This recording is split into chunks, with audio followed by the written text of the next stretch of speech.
Welcome to my YouTube channel Golden Media. Subscribe ಮಾಡಿ, bell icon ಒತ್ತಿ. ಮನೆಗೆ ಬಂದ ಸಿಹಿಯನ್ನು ನೋಡಿ ಅಜ್ಜಿ ಕರೆ ಮಾಡಿ ಸೀತಾಗೆ ಸಿಹಿ ಬಂದ ವಿಷಯವನ್ನು ತಿಳಿಸುತ್ತಾರೆ. ಸೀತಾಳನ್ನು ಮನೆಗೆ ಕರೆದರೆ ಸೀತಾ, ನೀವು ಸಿಹಿಯನ್ನು ಮಿಸ್ ಮಾಡಿಕೊಳ್ಳುತ್ತಿದ್ದೀರಾ, ಅವಳು ಅಲ್ಲಿಯೇ ಇರಲಿ, ಸಂಜೆ ಬಂದು ಕರೆದುಕೊಂಡು ಹೋಗುತ್ತೇವೆ ಎನ್ನುತ್ತಾಳೆ. ಅದಕ್ಕೆ ಅಜ್ಜಿ ಸೀತಾಳಿಗೆ, ನೀನು ಬರಬೇಡ, ನಾವೇ ಸಿಹಿಯನ್ನು ಕರೆದುಕೊಂಡು ಬಂದು ಬಿಡುತ್ತೇವೆ ಎನ್ನುತ್ತಾರೆ.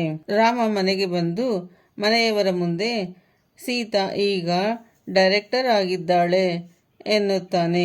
ಸೀತಾ ತನಗೆ ಈ ಹುದ್ದೆ ಬೇಡ ಎನ್ನುತ್ತಾಳೆ.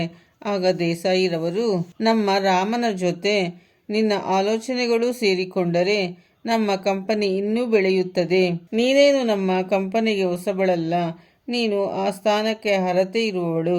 ರಾಮನ ಜೊತೆ ಸೇರಿಕೊಂಡು ಕೆಲಸ ಮಾಡು ಎನ್ನುತ್ತಾರೆ. ಉಳಿದ ಎಲ್ಲರಿಗೂ ಈ ವಿಷಯ ತಿಳಿದು ಬೇಜಾರಾಗುತ್ತದೆ.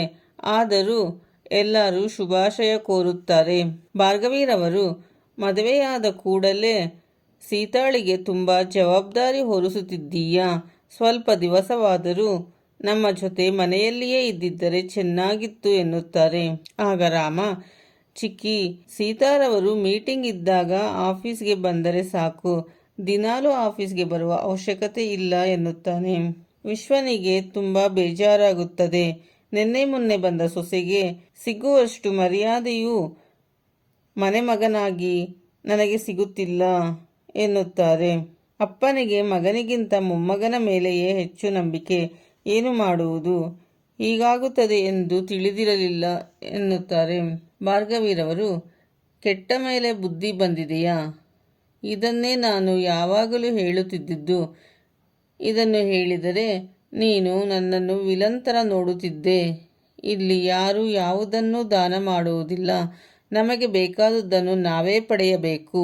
ನೀನು ಸ್ಥಾನದ ಬಗ್ಗೆ ಚಿಂತಿಸುತ್ತಿದ್ದೀಯ, ಆದರೆ ನಾನು ಈ ಸಾವಿರಾರು ಕೋಟಿ ಆಸ್ತಿಯನ್ನು ಅಪ್ಪ ಅಮ್ಮ ಇಲ್ಲದ ಸಿಹಿಗೆ ಬರೆದು ಕೊಡುವುದಿಲ್ಲ ಎಂದು ಏನು ಗ್ಯಾರಂಟಿ?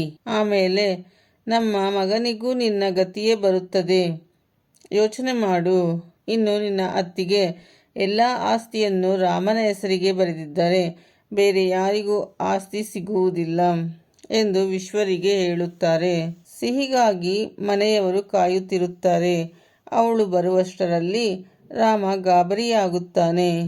ಆಗ ಸಾಧನಾರವರು ಶಾಲೆಯಲ್ಲಿ ಒಂದೊಂದು ದಿನ ಒಬ್ಬೊಬ್ಬರ ಜೊತೆ ಮಕ್ಕಳನ್ನು ಕಳುಹಿಸಿದರೆ ಕಿಡ್ನ್ಯಾಪ್ ಮಾಡುವವರಿಗೆ ಈಸಿ ಆಗುತ್ತದೆ ಎಂದಾಗ ಸೀತಾ, ಅದು ಚಿಕ್ಕ ಶಾಲೆ, ಅಲ್ಲಿಗೆ ಬರುವ ಮಕ್ಕಳನ್ನು ಯಾರು ಕಿಡ್ನ್ಯಾಪ್ ಮಾಡುತ್ತಾರೆ ಎನ್ನುತ್ತಾಳೆ.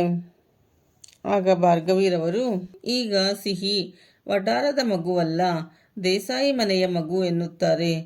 ಆಗ ರಾಮ, ದಯವಿಟ್ಟು ಕಿಡ್ನ್ಯಾಪ್ ಬಗ್ಗೆ ಮಾತನಾಡಬೇಡಿ ಎನ್ನುತ್ತಾನೆ.